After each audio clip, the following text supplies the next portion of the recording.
Hola amigas y amigos, otra vez más estamos de lujo con los manteles largos, con uno de mis más queridos amigos, Pavel Granados. ¿Cómo estás?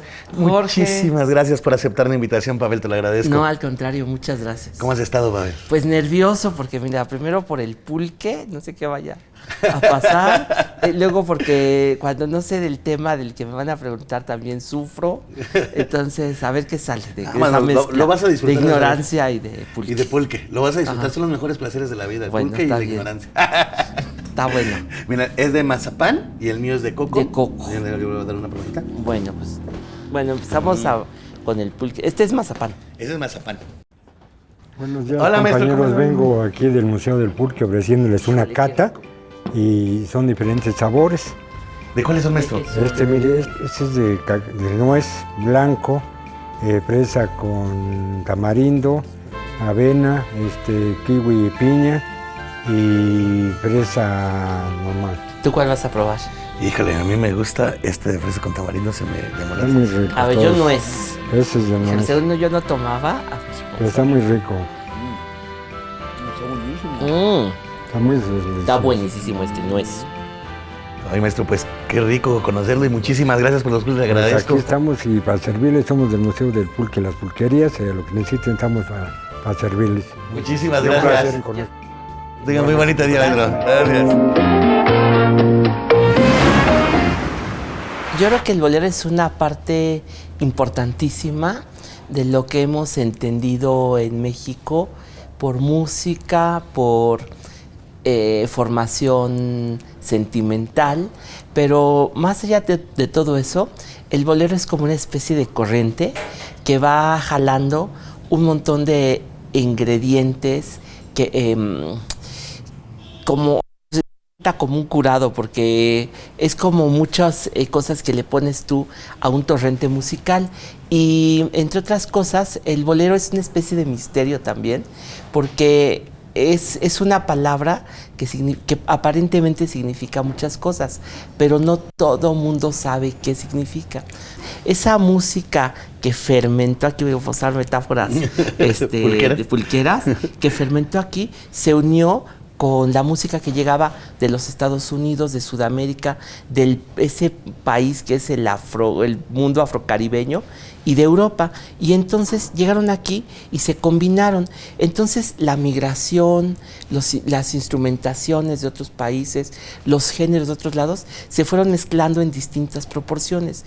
Y una de esas es el bolero, pero el bolero con la particularidad de que es un género que mezcló el mundo afrocaribeño con el mundo europeo y con el romanticismo, con la poesía romántica y después la modernista. Es un género trovadoresco, es una manera de concebir pues el amor, la vida, pero a través de las guitarras, a través de las síncopas, porque a diferencia de la música europea que quizá pudo haber sido más marcada, la síncopa es ese desfasamiento del ritmo que trae la música africana y que además trae un mensaje, porque el bolero nació con un ritmo que lo comparte el danzón, el cha-cha-cha, el bolero, la biguín de la Martinica y quizá otros géneros, pero tiene una cosa que se llama cinquillo, un ritmito que los africanos, bueno, dicen algunos etnomusicólogos, que es un ritmito que les recuerda a los pueblos caribeños un pasado común en África, tiene un significado secreto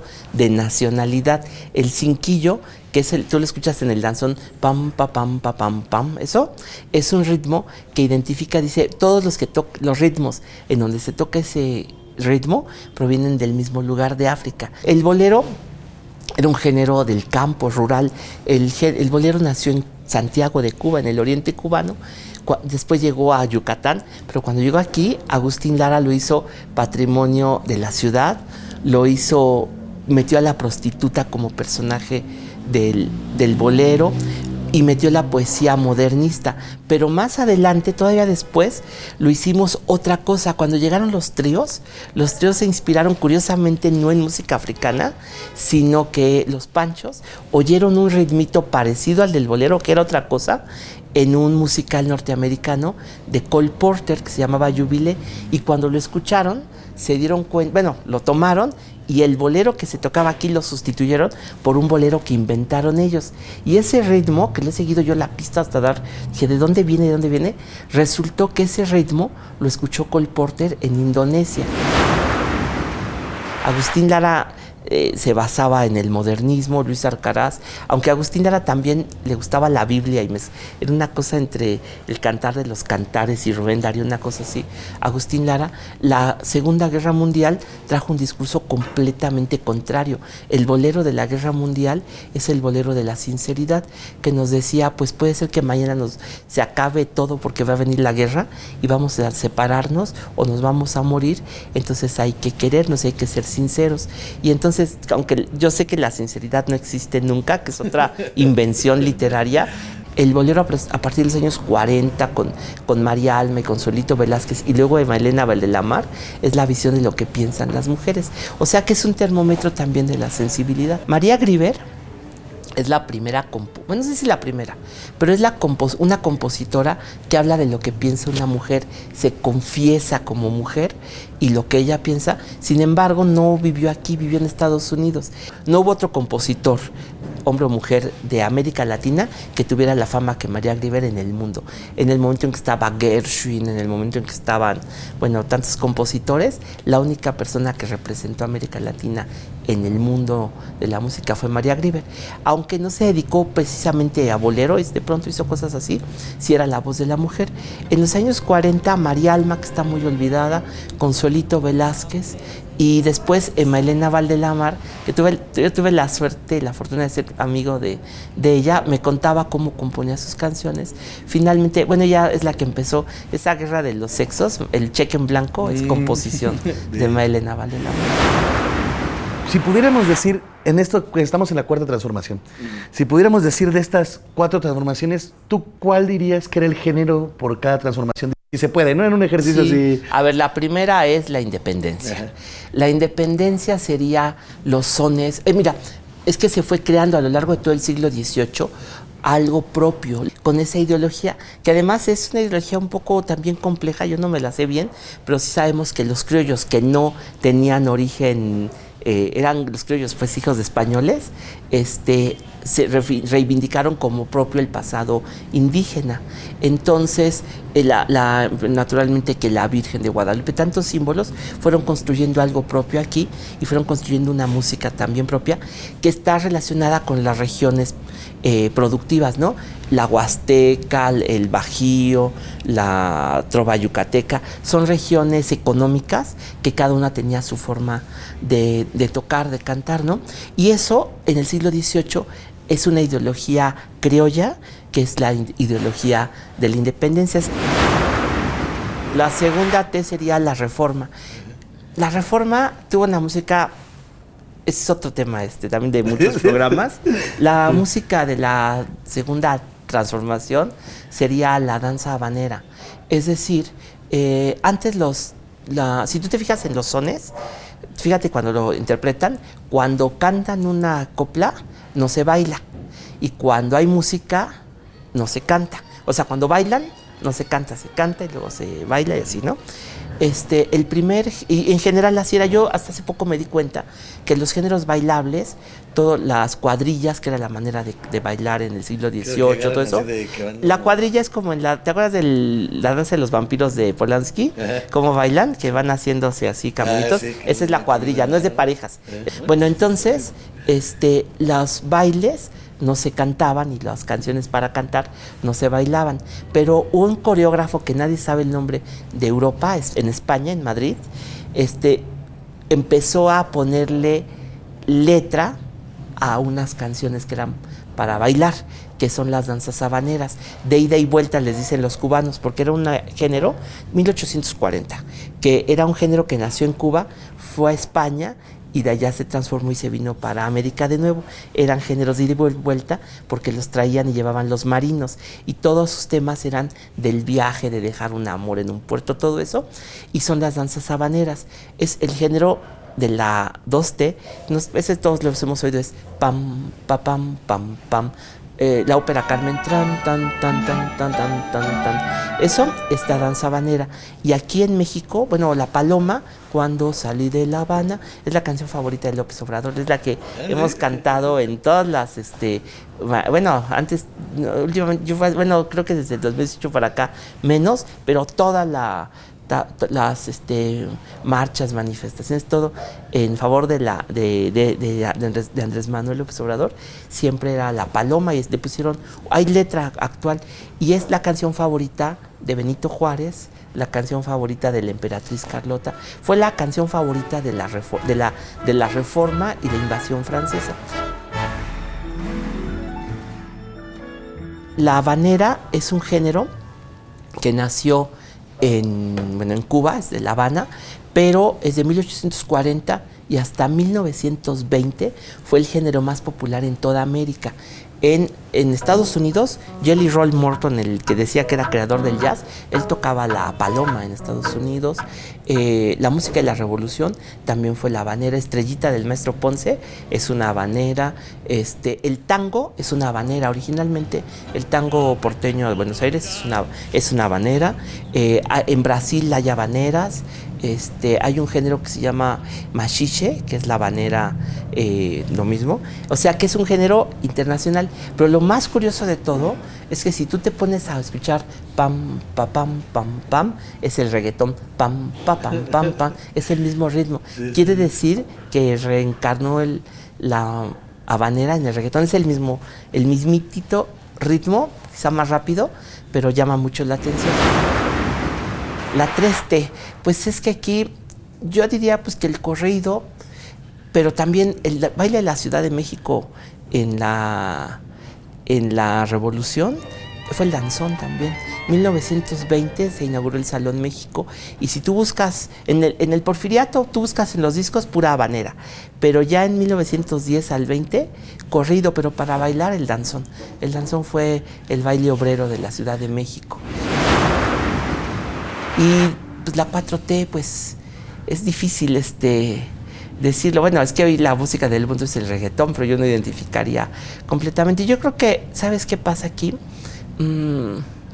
Si yo pudiera así, no me toca, pero si yo pudiera identificar un género, más que un género, diría que es una actitud ante la música, que la música no está guardada en cajoncitos, que la música no es un discurso opuesto a algo, sino que tú puedes usar la música para combinar y crear relaciones. Por ejemplo, yo siempre he pensado que el rock era el discurso más así odioso, en el sentido de que te gustaba el rock y no te podía gustar nada. A mi papá nada más le gustaba el rock progresivo y no le escuchaba nada. Entonces, y ahora yo me he dado cuenta que al contrario, tú vas, antes en un festival, un Vive Latino, una cosa así, no convivían tanto los géneros, y hoy, bueno, pues puedes escuchar, hay un bolero, una bachata, banda, de todo, porque se ha dado esa mezcla, esa idea como de la música como algo ecuménico, como algo que dialoga, como que conoces un mundo, una cultura, algo a través de la música, puede ser de la gastronomía, de tantas cosas, pero la música yo diría que es una idea de hoy. El Caribe es colonización o evangelización católica, y Estados Unidos evangelización protestante. ¿Qué significa? Que en el Caribe, los domingos después de la misa le daban permiso a los negros que bailaran, y los nombres de las danzas se llamaban según el tambor que usaban. Bueno, creo que en gran medida fue así, y los domingos bailaban, y pues realmente pudieron desarrollar bailes muy complejos. En Estados Unidos, la misa no dejaban bailar, pero sí la música, de tal manera que crearon los aplausos, se convirtió en el piano. ¿Qué es el gospel? Pues sí, es la música religiosa de allá, pero entonces las Antillas dio el baile y la evangelización protestante dio el jazz. El jazz no se baila. Realmente el jazz que se baila son invenciones de coreógrafos que hacen bailes más o menos gimnásticos, o el foxtrot, que fue una coreografía copiada del tango. Entonces, pero realmente no tiene una tradición bailable. Y las Antillas sí, entonces son dos formas de... O sea, las dos evangelizaciones dieron dos músicas distintas. Ahorita que hablábamos de la 3T, de lo de la música de la revolución, aquí estamos en una cuadra de la casa Antonieta Rivas Mercado, ajá, y ella puso un club en los 20 de jazz, ¿no? El Smirna. Ajá, bueno, Antonieta era una muchacha muy así refinada y muy fifí y muy fresa de los años 20, y quienes la llevaron a conocer de verdad ese mundo, pues fueron Salvador Novo y Javier Villaurrutia, y ellas la llevaron a conocer, y el Esmirna estaba en una propiedad que era de la familia de Antonieta, que es la actual Universidad y Claustro de Sor Juana. Ahí estaba el Esmirna, y ahí estaba enterrada Sor Juana, imagínate, y ahí mismo se bailaba danzón. A Antonieta le gustaba bailar el danzón, el foxtrot. Bueno, otro género que se perdió de los bailes, salones de baile, la jarana. Fíjate, la jarana fue un baile de salón en los años 20. Y bueno, así, por ejemplo, el swing, yo le decía yo al don Ramón Rojo del Sonido de la Changa, qué géneros comenzaron los sonideros, y el paso doble y el swing eran bailes que también ya se perdieron. En el Porfiriato se quiso imponer como la música nacional, las orquestas típicas, pero entonces desde 1880 más o menos se empezaron a crear, y el Porfiriato quiso imponer esa manera de hacer música. Había conciertos aquí en la Alameda, en Chapultepec, y todavía hoy la verdad es que tú escuchas la orquesta típica de la Ciudad de México y la gente se emociona mucho. Hay algo que de verdad te llega muchísimo, así como antiquísimo, las bicicletas, todo ese repertorio típico. 1896, cuando llegaron las bicicletas, Salvador Morlet hizo la polca de las bicicletas, en fin, hay mucho de eso, y entonces todo eso lo escuchas y gusta mucho, pero es la música del Porfiriato, y quiso imponerse. Pero por ejemplo el propio Porfirio Díaz trajeron para su cumpleaños en 1905 un mariachi, el mariachi era un cuarteto, antes eran pues 4 personas tocando, y entonces él le gustó tanto que pidió que grabaran esos mariachis. Desde 1905 hay grabaciones. Se regresaron de donde eran, en Jalisco, esos mariachis, y después volvieron en los años 20, ya había mariachis aquí en la plaza de Garibaldi, pero la verdad es que Lázaro Cárdenas se llevó al mariachi Marmolejo a una gira de un año, su gira presidencial, y llevó el mariachi por todos lados. Luego les dio trabajo como empleados del Departamento del Distrito Federal, y realmente pues yo creo que necesitó un empujoncito. El mariachi se convirtió en una pieza clave, pero no es tan antiguo como uno pensaría, ¿no? Bueno, quizás ahí tiene siglos, bueno, quizás sí, pero como esa cosa elemental así de lo mexicano, pues realmente después se hizo fuerte con el cine mexicano. En la primera película sonora sale un mariachi, en la radio al mariachi Vargas lo contrataron en los años 40. Yo todavía fui amigo del primer trompetista del mariachi Vargas, que fue don Miguel Martínez, y él me contó la historia de la trompeta y el mariachi. Pareciera que dices, bueno, la canción ranchera es otra cosa viejísima, que es lo que se canta en los ranchos, en los pueblos, y en realidad la canción ranchera es una creación de la Ciudad de México. Son los compositores del XCW componiendo por aquí cerquita en los cafés canciones para cantar en la XCW con los mariachis, y hablando pues de la provincia perdida, de la patria chica que dejaste por venir a la ciudad, del descubrimiento de la Ciudad de México. Las canciones rancheras de los años 30 es el descubrimiento de la ciudad. Lo que canta es la pérdida de lo rural, y eso es la canción ranchera, ¿no? Pues es lo más chilango, pero es que aquí llegaron todos. Entonces las compañías disqueras empezaron a hacer un mapa. A ver, vamos a cantarle lo de Veracruz, y iban grabando Veracruz, la trova yucateca, las chilenas, como hacer un mapa. Fundamentalmente, bueno, el mariachi, pero por ejemplo lo que dejaron fuera, lo que no se graba, en el momento fuerte en que se crearon las disqueras, años 20, bueno, 30 fundamentalmente, grabaron todo eso, pero dejaron fuera 2 componentes de la música mexicana. Ni se grabó la música sinaloense, ni se grabó la música norteña. Se grabó Veracruz, la Huasteca, Chiapas, Yucatán, Guerrero, Jalisco, pero para arriba no se grabó nada. Hasta los años 50 el esposo de Consuelito Velázquez, Mariano Rivera Conde, trajo las bandas sinaloenses porque él era de Sinaloa y se grabaron las primeras bandas sinaloenses. Los guamuchileros de Sinaloa grabaron aquí en los años 50 y después ya la música norteña llegó poco después, pero entonces ese es un componente posterior de esa cosa nacional que ahora lo ha cobrado mucho el norte porque, no en el mal sentido, pero hoy hay una efervescencia de gustar, de que nos gusta, porque a mí también me gusta, pues la música de Sinaloa del norte. Por ejemplo, Severiano Briceño es un hombre increíble, que ya nadie se acuerda de él. Hizo la canción de A comer pancita con los agachados, y la cantaba como swing antes que Tintán. Él era una especie como de pachuco. Entonces, él era novio de Lucha Reyes. Entonces, un día fue a Sinaloa y se va, haz de cuenta que tenía que hacer una escala ahí, se bajó del avión, se metió a una cantina en Culiacán, estuvo ahí un ratito y luego se fue para el avión y no volvió. Y nada más con eso le bastó para componer el sinaloense. Desde Nabolato vengo, dicen. Y los sinaloenses, entre que sí sienten orgullo por esa canción, pero ha habido toda una tendencia en contra de la canción del sinaloense, porque presentan a los sinaloenses como borrachos, jugadores, así, ¿no? Padres desobligados, todo eso. Y ha habido, Ferrusquilla quiso componer una canción para defender a Sinaloa de esa canción del sinaloense. Pero la verdad es que es un guapango. Entonces poco había entrado a esa organización de la música mexicana, digamos, en cuanto a las grabaciones, ese mundo de Sinaloa. Hace poco me iban a entrevistar sobre Peso Pluma, no lo había escuchado bien, entonces me di la tarea de escuchar y reconocer a Peso Pluma. Fíjate que es un poco ambigua mi percepción de Peso Pluma, un poco no me gusta tanto los contenidos que tiene las canciones, creo que hay un poco de inconsciencia en cuanto a lo que debería ofrecer una canción, o sea, el discurso se me hace un poquito feo. Sin embargo, musicalmente se me hace increíble.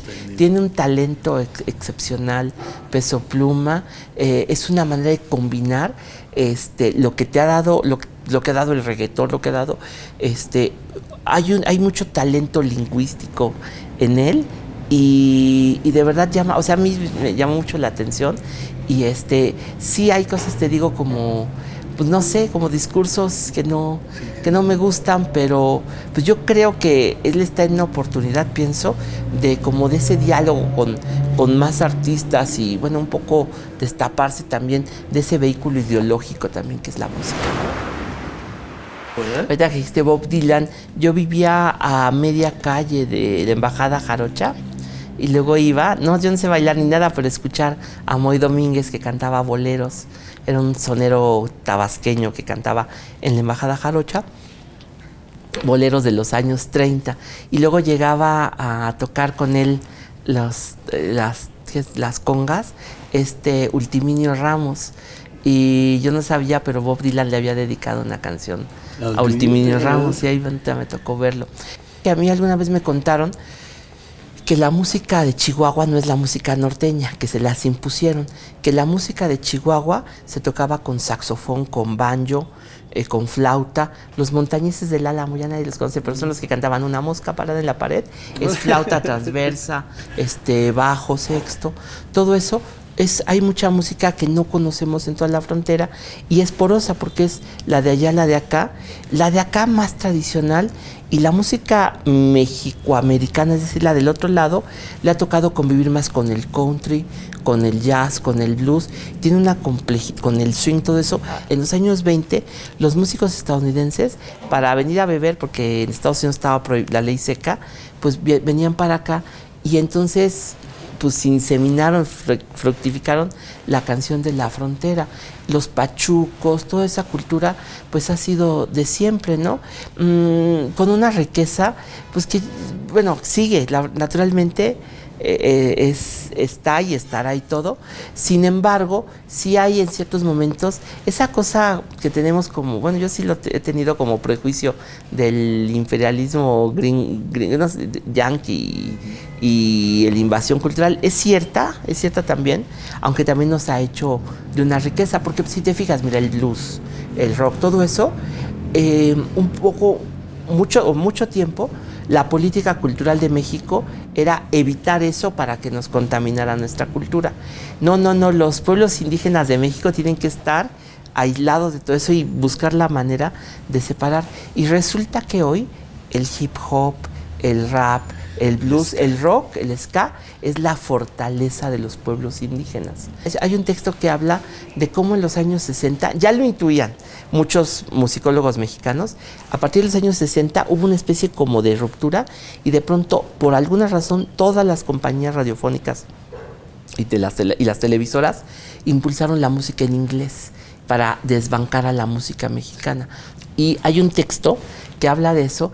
Curiosamente, salió en La Jornada hace muchos años, 2 días seguidos, un texto larguísimo, curiosamente firmado por Fidel Castro, donde hace un análisis de lo que pasó propagandísticamente en torno a la invasión cultural de América Latina por los Estados Unidos y cómo si en los años 60 pues el gobierno gringo implantó todo eso. Pues yo creo que hay un borrado de la música de los países, ¿no? Pero fíjate, es una cosa que tenía antecedentes y lo mismo lo dice Fidel Castro, en las investigaciones de las universidades estadounidenses, porque decían, a ver, ¿cómo haces propaganda con la música? Entonces, Horkheimer lo invitaron a presenciar esas investigaciones y él cuenta que, por ejemplo, una de las cosas era las estrategias musicales. La gente se puede aprender hasta 40 canciones en un mes. Entonces, las estrategias de la radio, 40 canciones. Hoy hay una que se llama Las 40 principales. Era una cuestión propagandística de a qué hora ponerlas, qué decir, todo eso. Entonces, nuestra música popular es la que nos han impuesto los medios de comunicación, la radio, el cine, la televisión, el teatro, las partituras, las industrias musicales nos han invadido. ¿Cuáles son? ¿Qué es la música que oímos? Los compositores que firmaron contrato de exclusividad con Emilio Azcárraga. Todos los que no firmaron contrato de exclusividad no sabemos ni qué compusieron, ni quiénes son, ni nada. Nada más sabemos de esos. Yo conozco muy poco del rock y del rock en general, pero sí te puedes pensar, por ejemplo, cómo en los propios Estados Unidos hubo desde el primer momento la respuesta en español. Estaba Freddy Fender, ¿no? Que fue a pelear ¿Él fue a Corea? No sé. Fue a pelear a la guerra, siendo un cantante de tejano, en español, que tocó primero rock and roll, pero en español, rock, y terminó siendo, bolero de todo. Y para mí también es un nombre fantástico, ¿no? Bueno, Richie Valens. Pero hay muchos, sí, naturalmente, Santana también. Rage Against the Machine, todo el sangre de la roca. Claro. Bueno, lo que puedo pensar de este tipo de bandas, Caifanes, en fin, son unas bandas que finalmente tú las ves y te das cuenta, si les sabes rascar, encuentras una cuestión fundamentalmente de mexicanidad. O sea, es una cosa muy inacible que no sabes ni qué es, pero las encuentras, ¿no? Si empiezas a ver Caifanes, Café Tacuba, una serie de referencias a una cultura completamente local, completamente hasta nostálgica, ¿no? Es decir, porque finalmente hay una cosa que no se había inventado. Bueno, adolescencia es una palabra que inventó Góngora, ¿no? Pero quién sabe qué significaba. Pero la cultura de la juventud es una cultura que prácticamente nace, pues yo creo que con los pachucos, con los años 60. O sea que antes se pasaba de ser niño a ser adulto y no había algo intermedio, de pantalones cortos a ser ya un hombre de sociedad y lo que tú quieras. Y esa cosa intermedia que hoy es casi, creo que ya ocupa la mitad de la vida, que es la cultura de la juventud, se crea en los años 40, en los años 50. Y yo creo que una cosa como creadora de eso, pues fue Los Pachucos, fue Tintán, fue una cosa que se da en medio de esta cultura, que pues fue primero el rock and roll y después el rock, ¿no? Bueno, mezclado con muchas otras cosas. Ahorita comenzamos con el bolero, como dijiste así más o menos, pero si tú te pones a rascarle la diversidad de géneros que hay en México, pues es inmenso, y cada uno de ellos tiene una pequeña historia, tiene un discurso de una cultura, ¿no? Una comunidad ahí atrás viviéndola. Bueno, Chiapas es un ejemplo, pero yo casi pensaría en cualquier estado, Veracruz, nada más para hacer una geografía musical, Guerrero, en fin, la propia Huasteca es una cosa inmensa, y de todo, además, desafortunadamente conocemos muy poco. Bueno, yo me siento que conozco poco. Imagínate si tú sientes que conoces poco. Oye, Mabel, te agradezco muchísimo. Todavía no terminamos. Falta que vayamos a viajar por el metro. Bueno. A que sigamos unas dinámicas. Y pues, saludcita y muchísimas gracias. Salud. Y te invito Jorge, a seguir en el metro. Gracias. Hasta luego. Muy bonito el museo de los Está Buquerías. increíble, me encantó. Y ahora, pues, a recorrer el metro de nuestra ciudad. Escogimos justo esta línea porque esta es la que llega al Canal 22. Ajá, el General Anaya. Oye, Pavel, ¿algún tiempo de tu vida utilizaste mucho el sistema de Pues transporte sí, colectivo? porque, te puedo decir algo, nos subimos en 4 caminos, ¿no? Ajá. Te puedo decir algo, la primera vez que mi mamá me dejó salir solo, fui a 4 caminos, pero yo creo que estaba a punto de salir de la secundaria, o estaba saliendo de la secundaria, y yo no conocía bien la ciudad ni nada. No creas que la afición a la ciudad vino después. Ajá. Pero 4 caminos, me hice bolas y confundí una estación con otra y así, pero llegué a 4 caminos y tomé un microbús o algo así para llegar todavía más por Ciudad Satélite, porque ahí fui a visitar, cuando yo tenía esa edad, pues la primera vez que mi mamá me dejó salir solo, a conocer a una cantante de boleros. Entonces, pues me acuerdo mucho. Para mí creo que ha sido el día de metro más emocionante. Ha habido varios, pero ese, por ejemplo, fue bonito porque fue como que entré a un mundo distinto. Sí, claro. Oye, entonces qué coincidencia que hayamos escogido esta estación venía para empezar. pensando eso. Oye, qué padre, qué padre. Porque uno siempre tiene recuerdos en el metro. Sí, pero fíjate, la que sigue es Panteones, ¿no? Panteones. Ahí lo que hice fue que una vez me bajé a buscar, ahí está el Panteón español, o está el francés así, pero en el español una vez vine también, yo creo que por entonces, yo creo que tenía 17, 18 años, vine al Metro Panteones a buscar una tumba, la tumba de una cantante de tangos, y entonces recorrí el Panteón, pero me acuerdo perfecto que llegué al Metro Panteones, no es tan concurrido ni como Tacuba, ni como 4 caminos. Como yo soy muy tímido y si me quiero enterar de algo, pues lo mejor es, puedes platicar con el taxista, pero creo que es más interesante escuchar a la gente hablar porque mucha gente se conoce, van platicando. Hay ciertas cosas, en el metro uno es alguien solo, ¿no? Ahí no tienes historia ni nada y ahí te ven como te ves solito. Y entonces cuando empiezas a platicar, es la primera red social seguramente importante de la ciudad y escuchas cómo habla la gente, qué piensa, porque aquí no hay ningún tipo de autocensura, aquí vas platicando de lo que quieras, ¿no? ¿Cuántas historias hay, no? ¿Cuántas posibilidades infinitas? Hay un cuento de Cortázar sobre el metro de París. Donde hay unos que como secuestrar a la gente, ¿no? Hacen el conteo y entra más gente de la que sale. Ajá. Entonces creo que descubre que hay una especie de comunidad que vive adentro del metro. Había un programa muy bonito que existió antes, Leer de Boleto. Leer de Boleto. Era un libro, no sé si te los regalaban o los regresabas. La idea era leerlo aquí y dejarlo, ¿no? A la salida. Sí, era de la querida Paloma, la esposa de Paco. Sí, fantástico, Paloma Sáez. Sí, y nos platicaban que les fue muy bien. Era increíble la selección, todo. Y nos platicaba Héctor que incluso había gente que lo regresaba forrado. Que los libros los regresaban forrados, así como de escuela. Sí. Bueno, es muy bonito ver a la gente leer. Con este metro, ¿cómo harías un bolero? Un bolero al metro. Cántanos una pequeña estrofita que podrías hacer. Híjole, qué pena, pues, a ver, un bolero al metro. Es bonito, no sé si ya tiene canción de Rodrigo, tiene canción de Chava Flores. ¿Y Que un tenga bolero? canción mía, a ver. Que tenga ¿de qué canción de podría ese ser? Puedes ver a alguien que se tiene que bajar del metro, entonces puede ser una historia que estés viendo a alguien. Bueno, hay otro cuento de Cortázar, de dos que se conocen en el metro y tienen un romance. Ah, ¿sí? Entonces a lo mejor un romance en el metro sería bueno. A veces que se me ocurriría tal vez una despedida Te de dos conocí amantes. en el metro. Hacerle un bolero al metro es muy difícil, reto. No sé. El esposo de María Félix fue el que puso el metro, ¿no? ¿Cómo se llamaba? El esposo de María Félix fue un millonario francés, es muy famoso. ¿Él fue el que trajo los vagones? Ajá, pues pues por eso era tan rica María, ¿no? Le tocó a Chava Flores, voy en el metro, qué grandote, rapidote, qué limpiote, qué diferencia del camión de mi compadre Filemón que va al panteón. Ese es canción del metro, Metro Valderas, en la estación del Metro Valderas. Ay, me acordé de una historia. Ah, perfecto. Venía yo en el metro, pero eso es como un inicio de un cuento.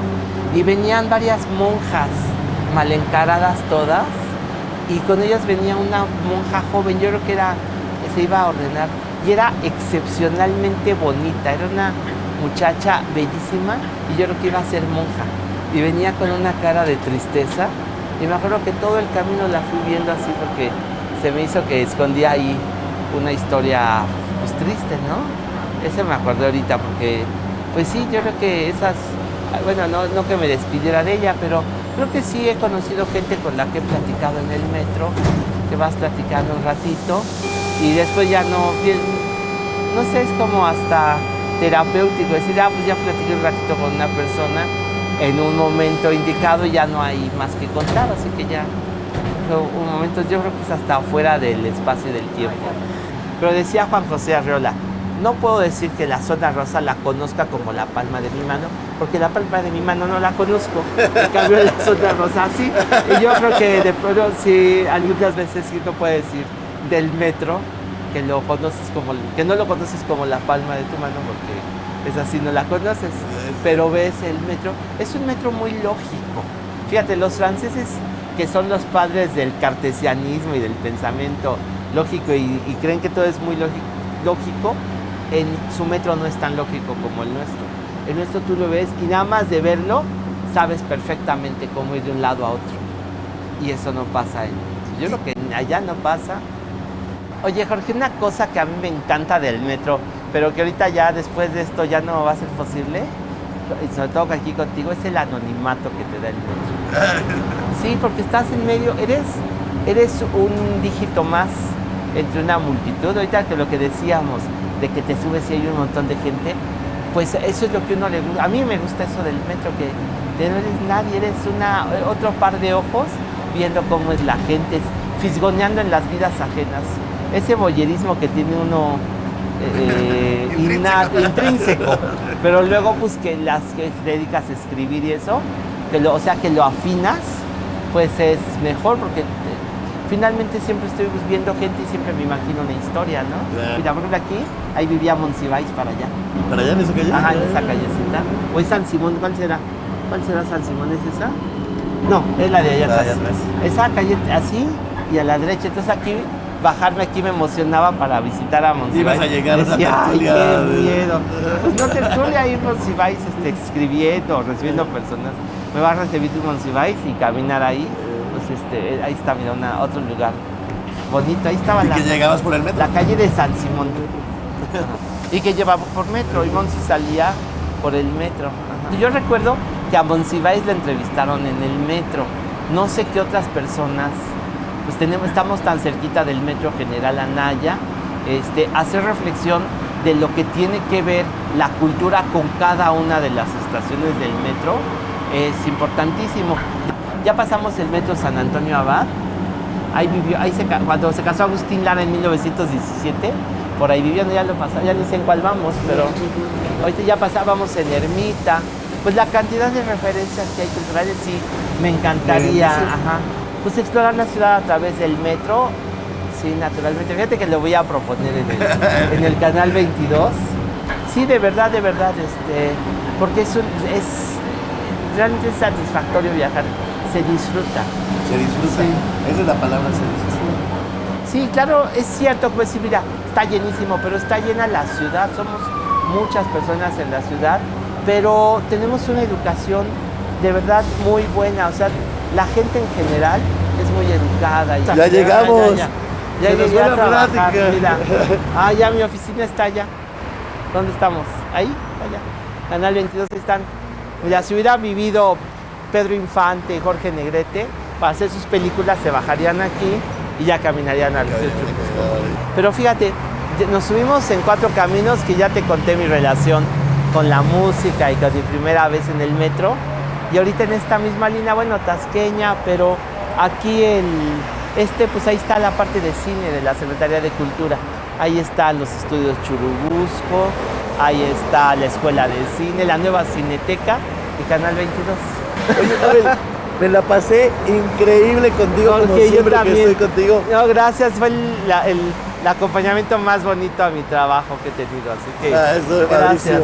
Pues te agradezco, querido amigo. Jorge, Muchísimas gracias. muchísimas Y ten gracias. un gran día. Y amigos, nos vemos en el próximo programa.